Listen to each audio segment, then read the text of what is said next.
আসসালামু আলাইকুম। আমি সানজি বলছি সানজিস ফ্যামিলি থেকে। কেমন আছেন সকলে? আশা করি সকলে ভালো আছেন, সুস্থ আছেন। আলহামদুলিল্লাহ, আল্লাহর অশেষ রহমতে আমরা সকলে বেশ ভালো আছি। তো কিছুদিন ধরে তো এমন বৃষ্টি হচ্ছে, আবার সুন্দর ঝলমলে রোদ উঠছে, তার মধ্যে যে কি পরিমাণে বাতাস সেটা আর কি বলবো। তো আজকে সকালবেলা ঘুম থেকে উঠেই দেখি এমন বৃষ্টি হচ্ছে।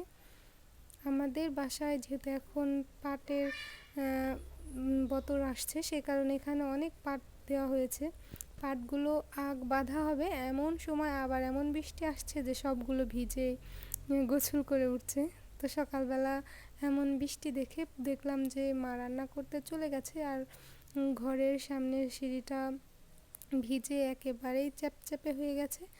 আর একটু পরেই বাচ্চা কাচ্চারা উঠে যাবে, তখন তো এর মধ্যে দৌড়াদৌড়ি করতে গিয়ে ঠুস ঠাস করে আছাড় খেয়ে পড়ে যাবে। সেদিন তো আমার ছেলে একটা ঘুম থেকে উঠেই সিঁড়িতে এসে নামতে গিয়েই আছাড় খেয়ে 2 হাত পুরো কেটে ফেলেছে।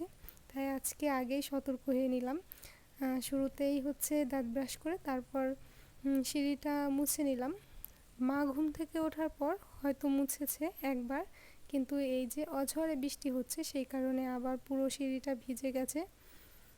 তো আমিও এখন আবার মুছে নিলাম, হয়তো বা বাচ্চারা ওঠার আগে আবারও পরিষ্কার করতে হবে। তো এখন নিজে ফ্রেশ হয়ে তারপরে মুখ ধুয়ে নিলাম, আর এখন একটু মুখের যত্ন নিব। ত্বকের যত্ন খুব একটা নেওয়া হয় না, তবে বাবার বাড়িতে আসলে কাজকর্ম তো সব যায়, এমনিতেই শুয়ে বসে থাকা, তারপর আরও নিজের যত্নও নেওয়া হয় না, কোনো কাজই করা হয় না। তখন কেমন যেন মায়ের কাছে আসলে শুধু মায়ের কাছে যাও, শুয়ে থাকো আর ভালো, ভাল লাগে না মা, ভাল লাগে না, এমন একটা অবস্থা। তো সেদিন তো এখান থেকে দেখিয়েছিলাম কি সুন্দর দারুণ প্রকৃতি, আর আজকে দেখাবো আরও একটা সুন্দর জিনিস। গাছটা এত বেশি সুন্দর, এই যে এখানে ছোট্ট একটা গাছ, এই গাছটার কি নাম আমি জানি না। এই যে আমার আঙুলের এখানে দেখা যাচ্ছে, এই গাছটা এত বেশি সুন্দর লাগে আমার কাছে। আমি মাঝে মধ্যে ভাবি যে এই গাছটাকে ছোট্ট একটা মাটির কোনো পটের মধ্যে এনে লাগিয়ে তারপর ঘরে রেখে দিব, দেখতে খুব বেশি সুন্দর লাগে আমার কাছে। তবে সেটা ভাবা পর্যন্তই, কখনো আর সেই ভাবনাটাকে বাস্তবায়ন করা হয়নি, কারণ এই যে বাবার বাড়িতে আসছি আলসেমিতে ধরে আছে, সেই কারণে আর এটা বাস্তব হচ্ছে না। বিকেলবেলা রোদ উঠেছিল, তাই আমি, আমার বোন, আর হচ্ছে আমার দাদু, আর আমার ছেলে তো অবশ্যই, 4 জনে মিলে গিয়েছিলাম একটু ঘোরাঘুরি করার জন্য। আর সেখানে গিয়ে দেখি আমার আরেক দাদু এই পাতাগুলো ছিঁড়ে ফেলে দিচ্ছে, আর আমরা হচ্ছে বাড়িতে এবার আমাদের চাল কুমড়া গাছ হয়নি, সেই কারণে খেতে পারছি না। এখান থেকে অনেকগুলো শাক নিয়ে আসছি, আর বাড়িতে এনে অবশ্যই সেটাকে রান্না করে খাবো। যেই বাড়িতেই যাচ্ছি ওই বাড়িতেই পাটের অভাব নেই, পুরো পাট দিয়ে বাড়িঘর ভর্তি।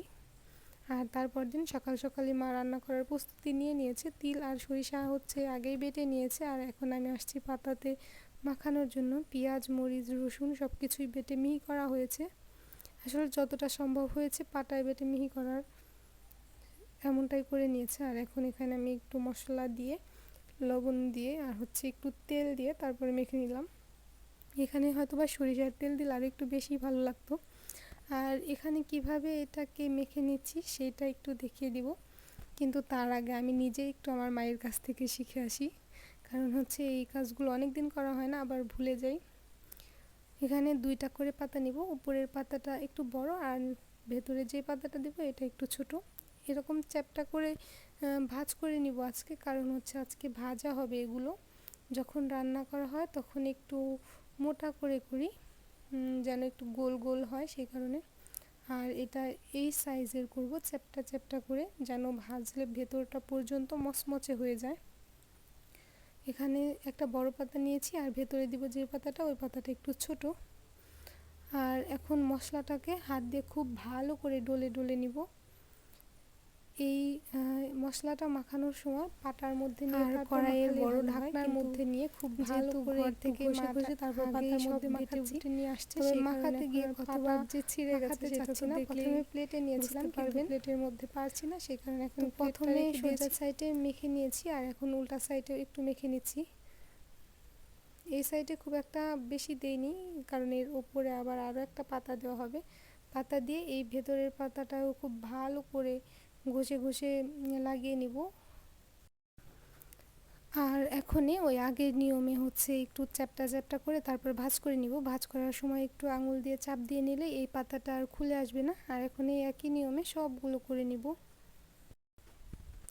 আর এভাবে একটা একটা করে সবগুলো ভাঁজ করে তারপর মায়ের কাছে দিয়ে দিয়েছি। এখন এগুলো একটু ধোয়া পাকলার সময়। এখন যে সমস্ত জিনিস নোংরা করা হয়েছে সেগুলো আমি ধুয়ে নিয়ে আসছি। আর এদিকে মা এটাকে ভেজে সুন্দর করে ঘরে নিয়ে আসছে। এখন এটা গরম ভাত দিয়ে খাওয়ার সময়। এগুলো ভাজলেও যেমন ভালো লাগে খেতে, আবার রান্না করলেও খেতে ভালো লাগে। যেহেতু আমার ছোটো বোন রান্না করলে খায় না, সে কারণে হচ্ছে এগুলো শুধু ভাজাই হয়েছে আজকে।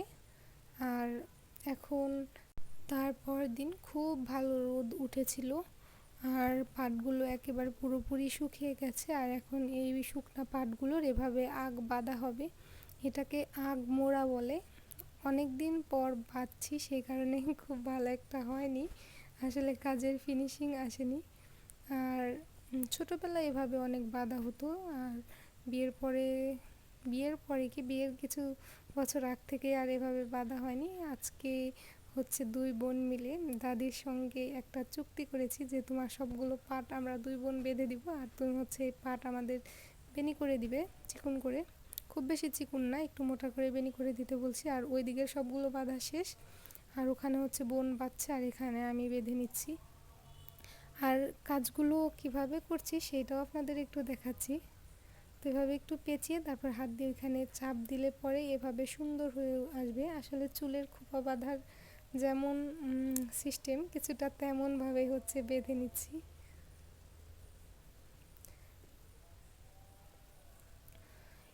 কিছু কিছু কাজ আছে যেগুলো দেখলে ছোটোবেলার অনেক স্মৃতি মনে পড়ে যায়, আর সেই কাজগুলোর মধ্যে এই পাটের আগমোড়া দেওয়াটাও একটা কাজ, যেটা দেখলেই ছোটোবেলার অনেক স্মৃতির কথা মনে পড়ে যায়। এখন ওই সাইডে সবগুলো এভাবে করে বেঁধে নিব এক এক করে। আর দেখেন, দাদিকে বলেছিলাম এই যে এভাবে বেনি করে দেওয়ার জন্য, সেই বেনি দিয়ে আমি একটা পাপোশ তৈরিও করে ফেলেছি। আর এখানে কিছু পাট রয়ে গেছে, সেগুলো দিয়ে আরও বেনি করা হচ্ছে। পাপোশটা বানানোর পর বেশ ভালোই হয়েছে। এটা আরও দুইটা একটা ঘূর্ণা দেওয়া হবে, যেহেতু পাপোশটা একটু বড় সাইজ করতে চাচ্ছি। যদিও আমার পা এখনই এঁটে যাচ্ছে, আর বড় না করলেও চলবে। তো এই অংশটা বাড়তি রেখেছি, এই অংশটা আরও একটু বেনি করে তারপর সাইড দিয়ে লাগিয়ে নিব। আর এই দিকে আমার দাদিকে বসিয়ে দিয়েছি আরও একটা বেনি করার জন্য। প্রথমটা বানিয়েছি আমাদের ঘরের জন্য, মানে আমার মায়ের ঘরের জন্য। আর এখন বানানোর পর যেহেতু সুন্দর হয়েছে, দাদুকে বলেছি যে আরও একটা বেনি করার জন্য, সেটা বানিয়ে আমার দাদির জন্য রেখে দিব, সে তার রুমে দিবে। এটা কমপ্লিট। এখন ওইটার কাজ শুরু করব। ওইটার মধ্যে একটু ডিজাইন করার ইচ্ছা আছে। আবার আমার বাড়িতে থেকে শ্বশুর বাড়িতে যাওয়ার সময়ও চলে আসছে, তাই খুব বেশি তাড়াহুড়া করে এটার কাজটা শেষ করেছি আর ওইটার কাজ শুরু করেছি। যেহেতু এটা প্রথমবার বানিয়েছি, একটু ভুল ত্রুটি হয়তো বা হয়েছে।